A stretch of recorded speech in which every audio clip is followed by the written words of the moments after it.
Hello future doctors, welcome back to my channel the NEETified Aman. So आज हम बात करने जा रहे हैं the most calculative part of the NEET syllabus, the physical chemistry, जो कि बेसिकली 3 एलिमेंट्स के साथ बनी हुई है। पहला कॉन्सेप्ट्स, जो तुम्हें तुम्हारे टीचर से बेहतर कोई और समझा नहीं सकता। दूसरा क्वेश्चन प्रैक्टिस, जो तुम्हें खुद ही करनी पड़ेगी। तीसरा कैलकुलेशन, जो तुम्हें सिर्फ और सिर्फ प्रैक्टिस से ही आ सकती है। सो मैं अपनी इस वीडियो में आपके साथ अपनी कुछ strategies, tips and tricks share करूंगा, जिन्हें मैंने 3 स्टेप्स में डिवाइड करा है। और एंड तक रुकना जरूर, बिकॉज एंड में मैं देने वाला हूं अपनी एक प्रो टिप, जिससे मैंने फिजिकल केमिस्ट्री के कैलकुलेशन को बहुत ज्यादा आसान बना दिया है और बहुत ज्यादा आसानी से आप उसे सॉल्व कर पाएंगे। So let's start the video, let's move to the step 1।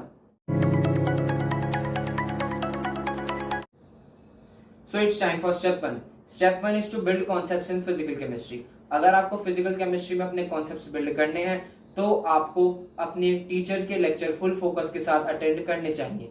तो आप कई बच्चे यहाँ पर एक मिस्टेक करते हैं, वो सोचते हैं फिजिकल केमिस्ट्री में सिर्फ और सिर्फ न्यूमेरिकल्स आते हैं तो हम सिर्फ फॉर्मूला पढ़कर हम क्वेश्चन प्रैक्टिस की तरफ चले जाएं, बट ऐसा नहीं है। अगर हम नीट के पॉइंट ऑफ व्यू से देखें तो वो आजकल फिजिकल केमिस्ट्री से न्यूमेरिकल्स तो दे ही रहे हैं, लेकिन अब वो थोड़े थ्योरेटिकल क्वेश्चंस भी डाल रहे हैं।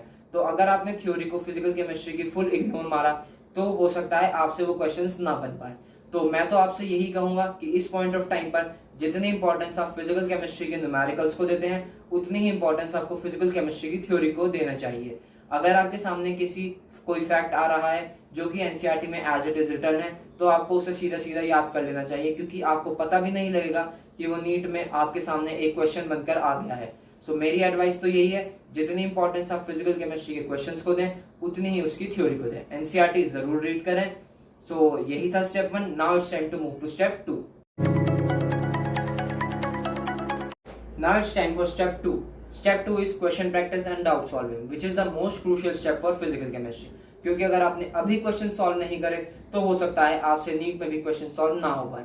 अब भाई लोग मुझसे पूछेंगे कि भैया क्वेश्चन सॉल्व करने कौन कौन से हैं। मैं सजेस्ट करूंगा आपको पास्ट 30 इयर्स के PYQs, NCERT in text and NCERT back exercise तो जरूर करें हर एक चैप्टर की, बिकॉज कई बार देखा गया है कि सीधा सीधा पीवाईक्यूज, एनसीईआरटी इन टेक्स्ट के क्वेश्चंस, एनसीईआरटी बैक एक्सरसाइज के क्वेश्चन सीधा सीधा उठकर नीट में एज इट इज पूछे जा चुके हैं।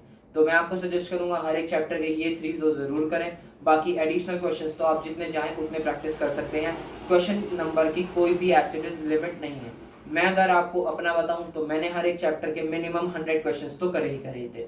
बाकी अगर मैं बात करूं बड़े बड़े चैप्टर जैसे थर्मो, इक्विलिब्रियम की, तो मैंने इनके 300 प्लस क्वेश्चन सॉल्व करे थे। सो ये नंबर तो किसी के लिए भी फिक्स है नहीं, तो आप जितने क्वेश्चन चाहें उतने सॉल्व कर सकते हैं। तो this is the step 2। Let's move to the step 3।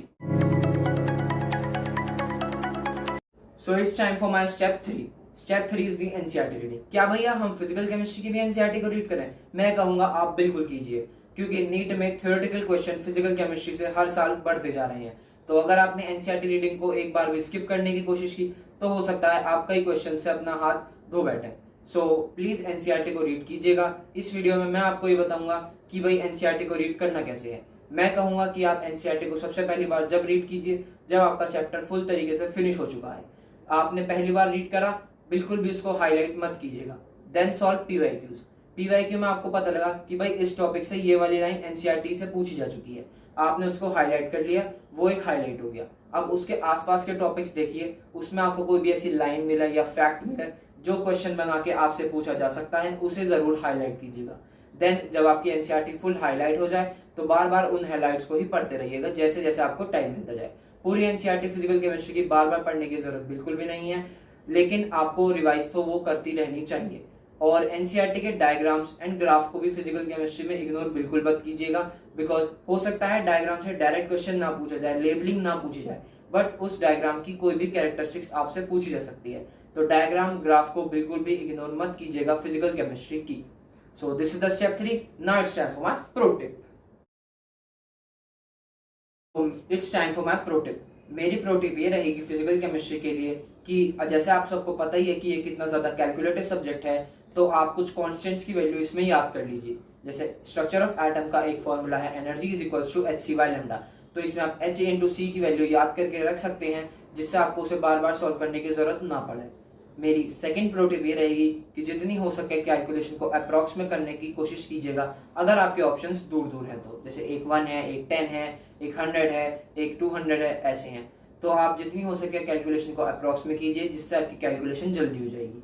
मेरी तीसरी प्रो टिप ये है फिजिकल केमिस्ट्री के लिए कि prepare formula sheets for physical chemistry. जैसा आप सब जानते ही हैं कि फिजिकल केमिस्ट्री में बहुत सारे फॉर्मूलाज होते हैं, तो हो सके तो इसकी फॉर्मूला शीट्स बनाइए, जिससे आप अपना रिवीजन बहुत जल्दी कर सकेंगे। एंड टाइम पर आपका सबसे बड़ा रिवीजन का हथियार यही फॉर्मूला शीट्स होंगी, जिससे आप एक चैप्टर को 5 से 10 मिनट में रिवाइज कर सकते हैं। So that is the video. Thank you for watching. अगर आपने अब तक मेरी फिजिक्स वाली वीडियो नहीं देखी है तो go and watch it, it will definitely help you. Thank you.